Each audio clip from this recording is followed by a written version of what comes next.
I've been on a road trip across America driving along the legendary Route 66, which spans 2,448 miles connecting Chicago to Los Angeles, just to have a meal at the most famous restaurants along the way.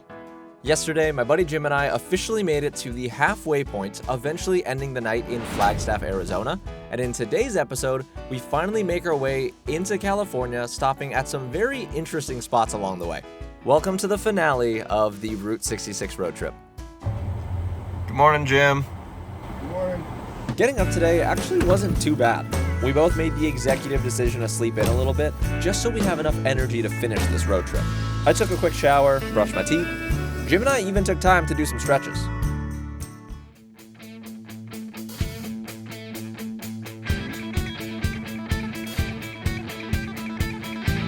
It's the finale! Oh, the door's locked. There we go. It's the finale! We're back on the road. Sleeping in today was very nice. We're on our way to the first restaurant right now, and I gotta say, it might be the most unique one out of all of the other restaurants so far. It's gonna take about an hour and a half to get there, but the good news is the drive through Arizona should be beautiful. We made our way out of Flagstaff heading west and passed by so many old motels, old gas stations, until we were back on the beautiful open road.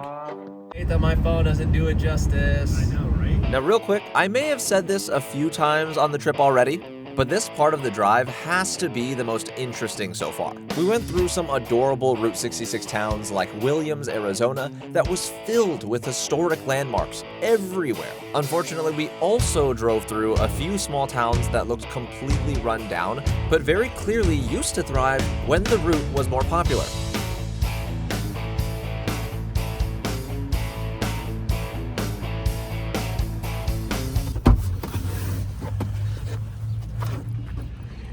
So we just arrived in Seligman, Arizona, and this town in particular plays a huge role in keeping Route 66 alive. Just like Galena, Kansas, the entire town of Seligman was bypassed by the interstate, essentially crippling their economy overnight. That's when a man named Angel Delgadillo began his fight to preserve Route 66, resulting in the road being recognized as a historic landmark. This earned the town the official nickname, the birthplace of historic Route 66. Now what's cool about all this is right at the heart of it all is this restaurant right here, Delgadillo's Snowcap. This wacky looking food joint, famous for their amazing milkshakes, weird signs, and this cool vintage car out front, was built in 1953 by none other than Angel's brother, Juan Delgadillo.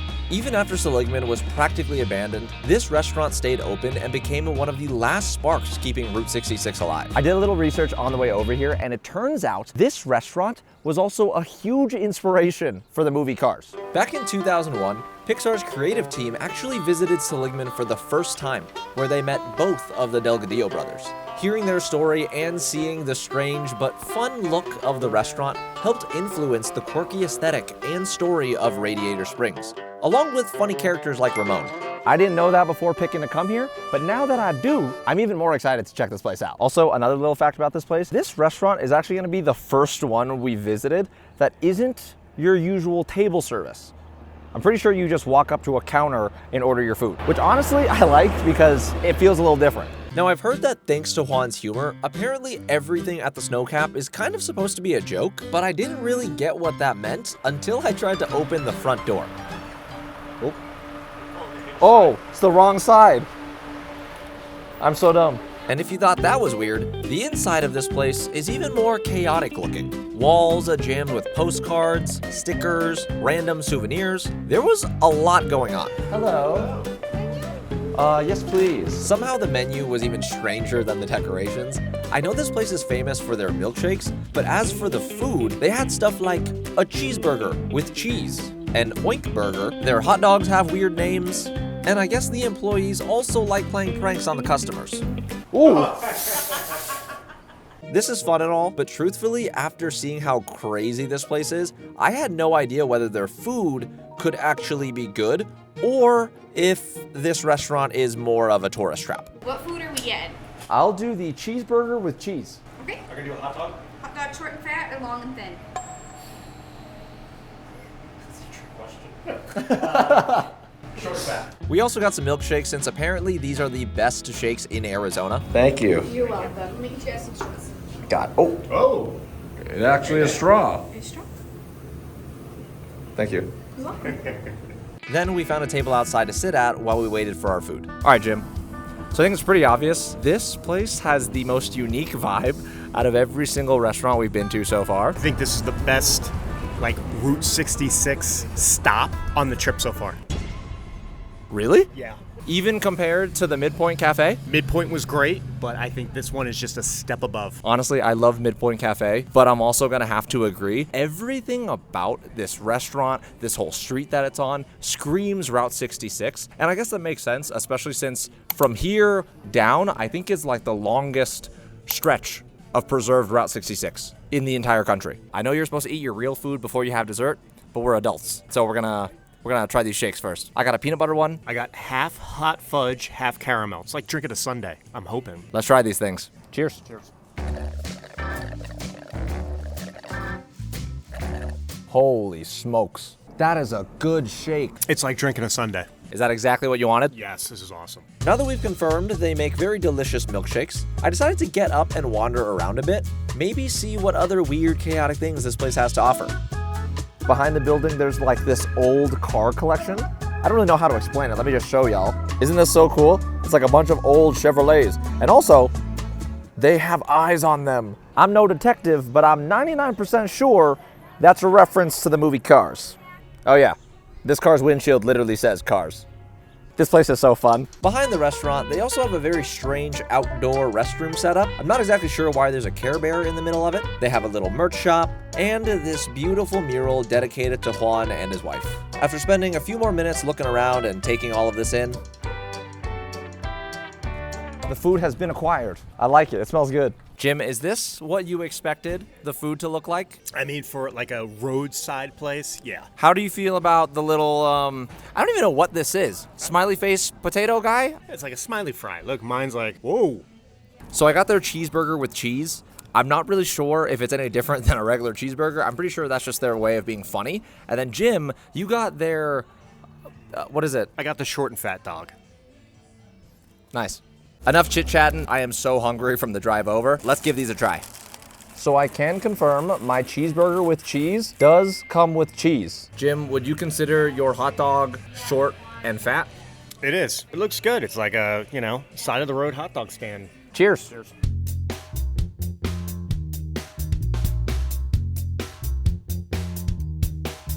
I want to preface that what I'm about to say is a compliment, okay? This tastes like an upscale version of McDonald's. It's simple, flavors are good, everything's cooked well. Honestly, really tasty.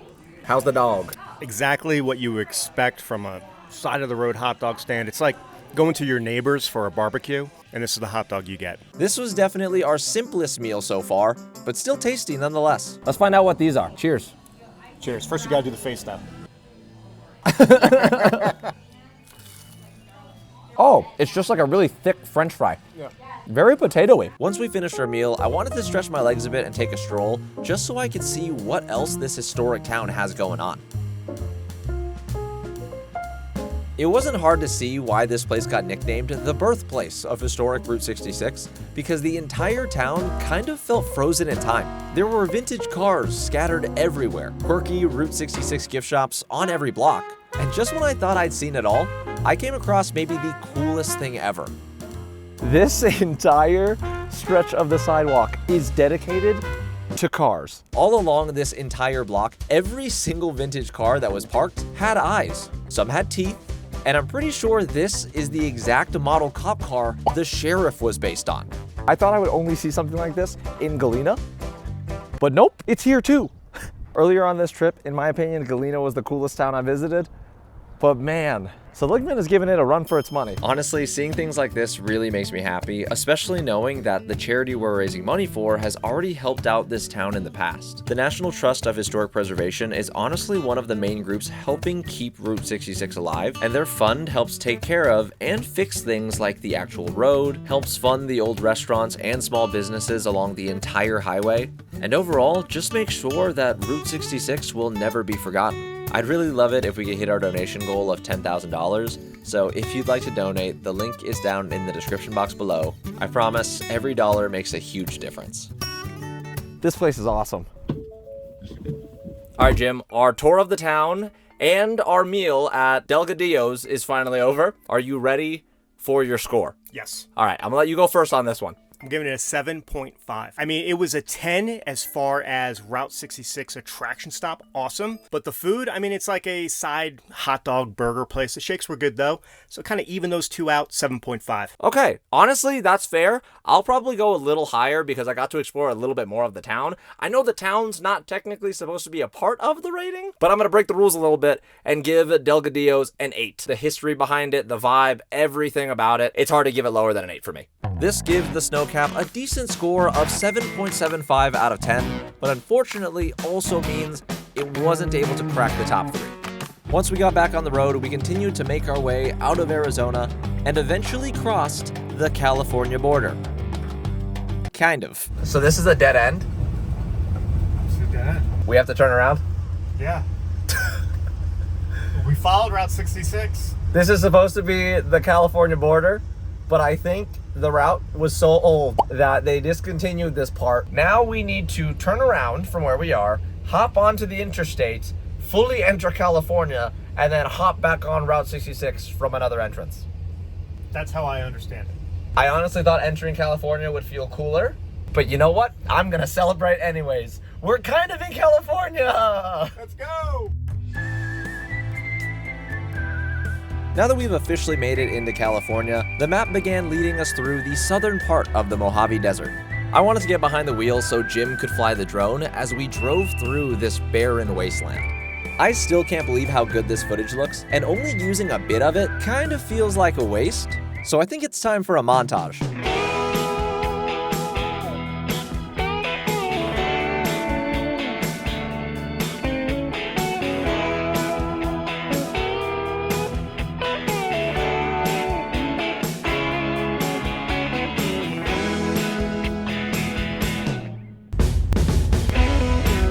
We get the shot? We got the shot. Let's go! We got the shot! That looks so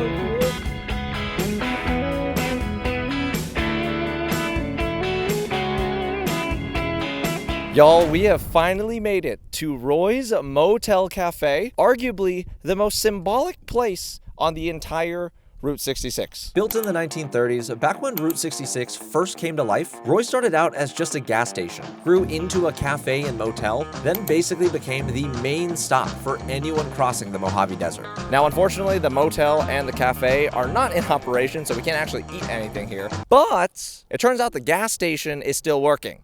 Jim, do we need gas? We do need gas. The gas here is expensive, but we will spend the money because I feel like we have to. We need to get gas like the travelers did before us. That's a way to put it. Okay. We're in California. It's going to be expensive. Now, I'm assuming it's because of how old these gas pumps are, but in order to fill up your tank, you actually have to let the attendant know, and she'll pour the gas for you. While we waited, she also gave us permission to explore the abandoned motel. Whoa, I'm scared. Apparently, these motel rooms were added during the peak of Route 66 for tired travelers needing a place to rest. But when the interstate came along, the usual traffic vanished, along with the travelers needed to fill these rooms. Subscribe. I'm sorry, I'm so stupid. Right next door to the abandoned rooms, there was a fully decked out replica of what the motel's check-in area used to look like way back in the day. It's a little hard to see through the glass, but I'm pretty sure there's also a painting of Roy Crowell, the original owner. Now, this is just a rumor, but apparently the new owner has plans to renovate this entire place in 2026, meaning that everything would be operational. Them renovating this place would be enough reason alone to do this trip over again. For sure. This place is beautiful, and it's so quiet. I guess that could be considered kind of scary, but I like it. Once we finished exploring the motel, I couldn't leave without making a little pit stop inside their gift shop. It is nicer in here than I thought it'd be. I like it. I looked around for a little bit, and it didn't take long to find some very nice souvenirs to buy. While I was checking out, the attendant also told me that this gift shop area used to be the old cafe way back in the day. Dang, I wish this was still open. Ah, it'd be so cool if we can go to a Roy's Cafe. We completed our purchase, secured the souvenirs, and unfortunately, it was time to say goodbye. Thank you. No problem. Holy cow. This place was so cool. I am so glad we made it here on time. They close at 8:30, and it would have just been a complete ghost town if we got here late. This is probably my favorite stop of the trip. Too bad it's not a restaurant. I know. Imagine if it was. If this was a cafe, whoo, right through the roof. I did get an old style bottled soda though. You ready to get back on the road? Let's go. We got a full tank of gas. I don't even want to know how much it costs. Let's get going. We continued our journey across California, through the desert, until we finally arrived at one more RV park. The episode's not over. Jim and I just decided to call it a day because it got really dark out, and honestly, we want to finish this road trip while the sun is out. There's still one more restaurant to visit in the morning, so with that being said, morning, Jim. Morning. Oh, hey. I don't know if it's because Jim and I were just really excited to have breakfast at this next restaurant, or if it's because we're finally about to make it to the end of Route 66, but regardless, back on the road. The good news is it only took us about an hour to make it through the rest of the desert until finally. Ladies and gents, behind me is Roy's Cafe.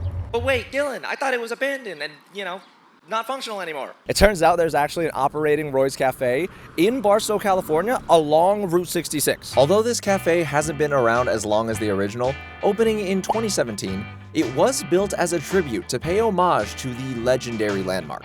This isn't where I originally planned to stop. I didn't even know it existed until we were at the old Roy's Motel and Cafe, and the lady working there mentioned, oh, it'd be so cool if we can go to a Roy's Cafe. There's actually one. There is? Mm-hmm. Is it like along the route? I think so. Oh, Jim and I loved the old Roy's Motel and Cafe, so I feel like it's only fitting this is where we have breakfast before reaching the end of Route 66.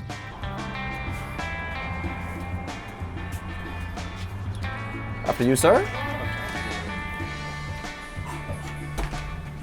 Oh, whoa. This is not what I expected this place to look like. Even though it was built only a few years ago, the inside felt like a diner that's been along the road for decades. Of course, it had the usual Route 66 memorabilia on the walls, classic red leather booths, and most importantly, it had a very specific ambiance that's just impossible to fake. Now, Jim, is this what you expected before making it to the end of the route? Actually, no, but I'm pleasantly surprised. You cross into California, you're thinking, I don't know, maybe more posh or something like that. Yeah, maybe like a tourist trap type of place. But I like the fact that this feels like a nice little hole in the wall. I'm very happy about it. I don't want to jump the gun here, but I have a feeling that breakfast is going to be really good.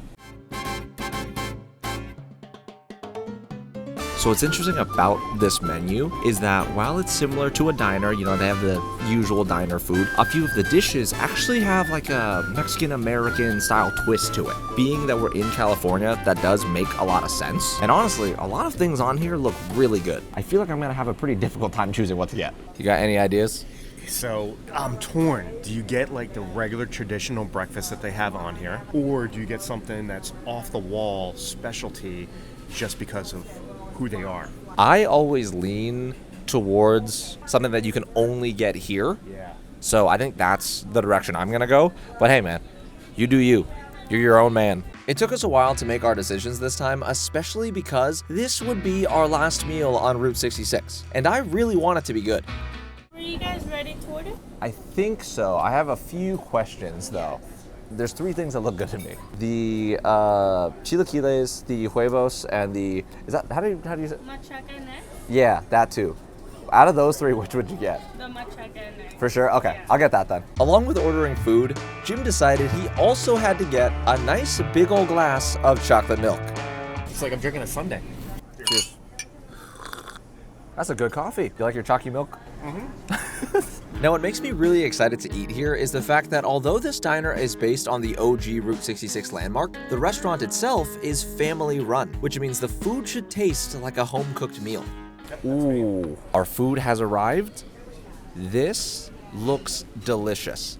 And might I dropped my mic. This is probably the best smelling food we've got this entire trip. My machaca and eggs smell delicious. It comes with homemade salsa and homemade corn tortillas. Jim got the breakfast skillet with sausage. This also looks amazing. Jim, what are your thoughts on the food so far, just based off how it looks and smells? It looks amazing. The question is, do we think this food and atmosphere will be good enough to become the best restaurant on Route 66? Will it beat the Rock Cafe? Let's find out. By the way, please don't make fun of me for this, but since this is my first time trying machaca and eggs, I had to ask, what's the best way to eat this? Turns out it's pretty self-explanatory. All I gotta do is scoop some of the machaca and eggs onto a tortilla, throw on some salsa, and I'd be good to go.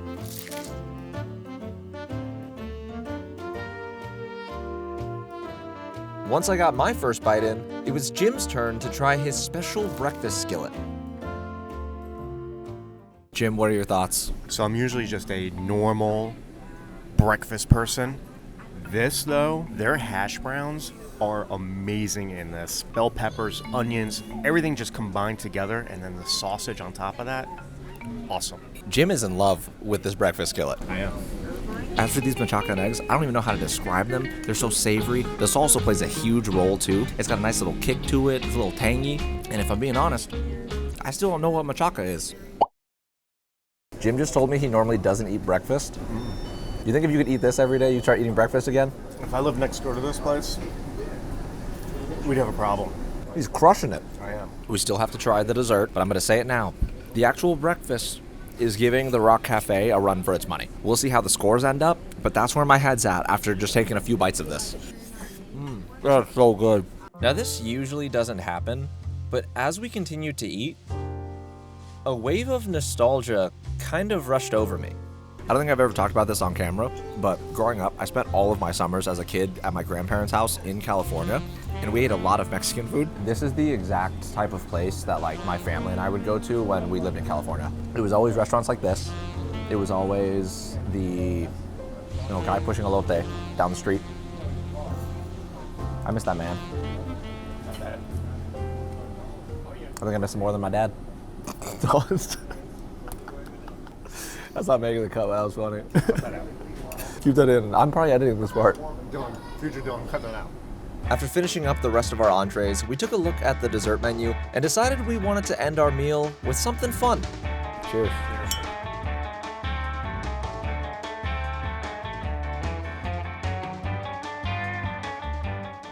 Breakfast has been complete. Are you ready to give your score? I am. I'll let you do the honors. I'm going to give it a 9.5. I love the place. Like I said before, it's a hole in the wall, but you come in there, great breakfast. The specials are amazing. I mean, it's on Route 66, but it's not like overly like in your face. Just a great neighborhood place. Do not pass this place up. You might be shocked by my score. Okay. I'm giving Roy's Cafe a 9.9. Whoa. There's a lot of reasons for it, partially because the vibe is so amazing, because we got to go to the other Roy's in Amboy, California. I mean, it just made this one feel so much cooler too. And also, this is more personal. I haven't had Mexican food like this maybe since I was a kid. That bumped up the score for me so high. Also, again, I still really don't know what machaca is, but that might be my new favorite breakfast item. This place was awesome. With the score of 9.5 from Jim, and a crazy 9.9 from me, Roy's Cafe gets a total combined score of 9.8. I'm honestly in shock by this because that means for the title of Best Restaurant on Route 66, it's a frickin' tie. And the crazy thing is, I would not rank either one of those above each other. So with that being said, Jim, let's finish this thing. Let's do it.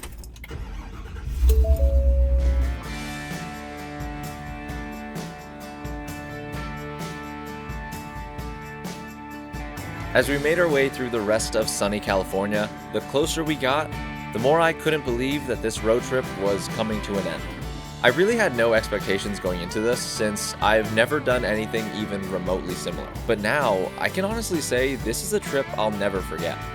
From all of the amazing food we tried, the kind people we met along the way, and honestly, just being able to do this trip with my buddy Jim. I saw a few people asking for backstory about how we know each other. Long story short, Jim decided to work with me on YouTube stuff back in 2020 when I was a 20-year-old kid just making little gaming videos.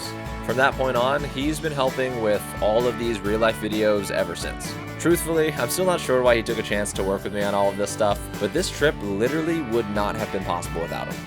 There's still so much history along Route 66 that I haven't explored yet and definitely want to revisit in the future. But with all that being said, after 6 long days of driving across America,